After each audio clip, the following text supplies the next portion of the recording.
సౌత్‌లో star ఇమేజ్‌తో దూసుకెళ్తోంది 'honey rose'. తెలుగులో ఒక్క సినిమాతో అందరికీ అలా గుర్తుండిపోయింది. తాజాగా ఆమె పెళ్లిపై తన అభిప్రాయాన్ని వెల్లడించింది. ఇంతకీ 'హనీ రోజ్' ఏమందంటే, చిన్న చిన్న పాత్రలతో కెరియర్ స్టార్ట్ చేసి హీరోయిన్‌గా స్టార్డమ్ సాధించింది 'హనీ రోజ్'. మలయాళ పరిశ్రమలో కెరియర్ మొదలుపెట్టి సౌత్‌లో మంచి ఇమేజ్ తెచ్చుకుంది. ఇప్పుడు రేచల్ అనే పవర్ఫుల్ ఉమెన్ పాత్రతో ఆడియన్స్ ముందుకి రాబోతోంది. టాలీవుడ్లో 'హనీ రోజ్' 2 సినిమాలు చేసింది. గతంలో శివాజీ హీరోగా తెరకెక్కిన ఒక సినిమాలో నటించింది. కానీ పెద్దగా హిట్ అవ్వలేదు. ఆ తర్వాత చాలా గ్యాప్ తీసుకొని బాలయ్య హీరోగా మలినేని గోపీచంద్ డైరెక్షన్లో వచ్చిన వీరసింహారెడ్డి సినిమాలో నటించింది. సూపర్ హిట్ అందుకుంది. ఈ సినిమాలో మా బావ మనోభావాలు దెబ్బతిన్నాయంటూ హనీ పాట బ్లాక్ బస్టర్ హిట్ అయింది. ఆడియన్స్ని ఉర్రూతలు ఊగించింది. ఆ తర్వాత తెలుగులో ఒక్క సినిమా కూడా చేయలేదు హనీ. మలయాళంలో బిజీ ఆర్టిస్టుగా ఉన్న హనీ రోజ్ తాజాగా ప్రేమ, పెళ్లి గురించి అభిప్రాయాలను షేర్ చేసుకుంది.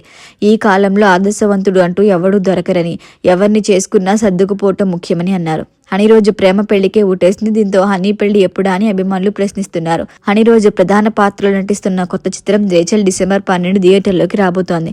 ఆనందిని బాల దర్శకత్వం వహిస్తున్న ఈ బహుభాషా చిత్రంలో హనీ తన కెరియర్లోనే చాలా స్ట్రాంగ్ ఉమెన్ క్యారెక్టర్లో నటించింది. ప్రేమ, పగ, సంఘర్షణలు కలబోతుగా ఉన్న ఈ బహుభాష చిత్రానికి సంబంధించి ప్రమోషన్లు స్టార్ట్ అయ్యాయి. ఈ సినిమాతో దేశవ్యాప్తంగా ప్రేక్షకులకి పరిచయం కాబోతోంది హనీ రోజ్. హనీ రోజ్తో పాటు పలువురు మలయాళ నటులు ముఖ్యమైన పాత్రలు పోషిస్తున్నారు.